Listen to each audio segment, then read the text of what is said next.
Hey, good Monday morning, everyone. This is Joe. Welcome to my scripture reflection for Monday, March the 27th. Hope you're doing well on this Monday morning. Yesterday, I had an amazing day. My daughter, my wife, my granddaughter, and I took a ride to a farm sanctuary where we got to meet some rescued farm animals. It was magical. It really was. It was just so incredible to be in their presence, to see how they interact with one another, with us. My granddaughter was absolutely on top of the world seeing these animals up close. They are such precious souls, and they deserve our love and respect. Uplifting day for me. I'd love to share more of it with you. I put some pictures on Daniel's page. There's some on my page. And there will be more to come on this very important area that I feel we should all kind of latch onto. We really should. To make this world a better place, we could start with ourselves and deepen our level of respect and compassion for all creation. So, with that in mind, I ask you to quiet your minds and hearts as we prepare to hear today's gospel, which is from St. John, chapter 8, verses 1 through 11. Jesus went to the Mount of Olives, but early in the morning he arrived again in the temple area, and all the people started coming to him, and he sat down and taught them. Then the scribes and the Pharisees brought a woman who had been caught in adultery and made her stand in the middle. They said to him, "Teacher, this woman was caught in the very act of committing adultery. Now in the law, Moses commanded us to stone such a woman. So what do you say?" They said this to test him, so that they could have some charge brought against him. Jesus bent down and began to write on the ground with his finger. But when they continued to asking him, he straightened up and said to them, "Let the one among you who is without sin be the first to throw a stone at her." Again he bent down and wrote on the ground, and in response they went away one by one, beginning with the elders. So he was left alone with the woman before him. Then Jesus straightened up and said to her, "Woman, where are they? Has no one condemned you?"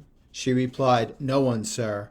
Then Jesus said, "Neither do I condemn you. Go, and from now on do not sin anymore." What a powerful gospel message. A powerful gospel message that covers a topic we are all familiar about. Kind of pointing fingers at each other, gossiping about each other, judging one another, talking about one another behind people's backs. My friends, we have to be honest about this gospel today. If we're not, then we won't make any progress. There are some sins that are kind of unique to some of us.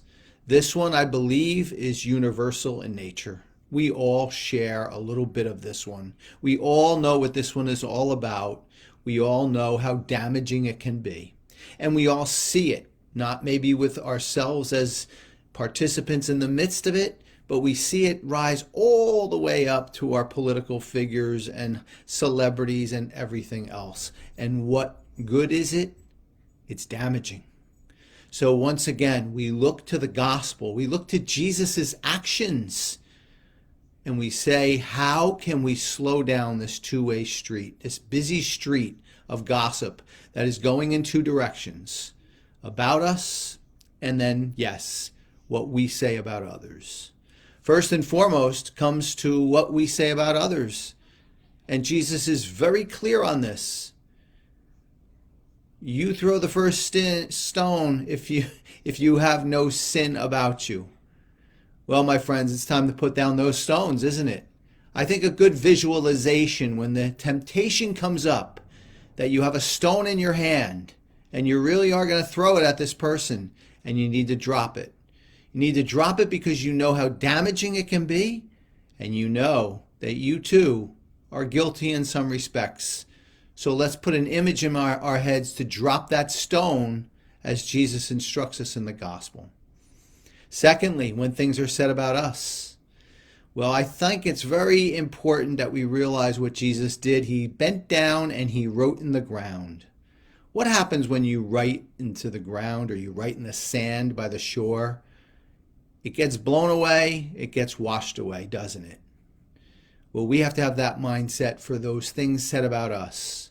Wash them away, blow them away, write them down only what's said about us in the sand so that it does get blown away and we don't remember it anymore. Two good imageries that we can use to take into our life and into our day to really work on this all-important gospel message, which I think really would make us more peaceful and joyful people.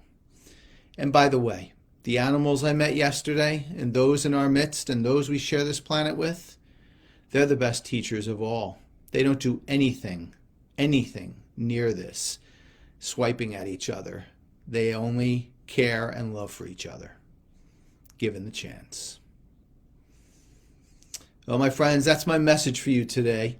I hope it was helpful. I hope you can take it into your day. As always, I welcome your thoughts and your comments. I wish you all a wonderful Monday, and I will see you back here tomorrow. Take care, everyone.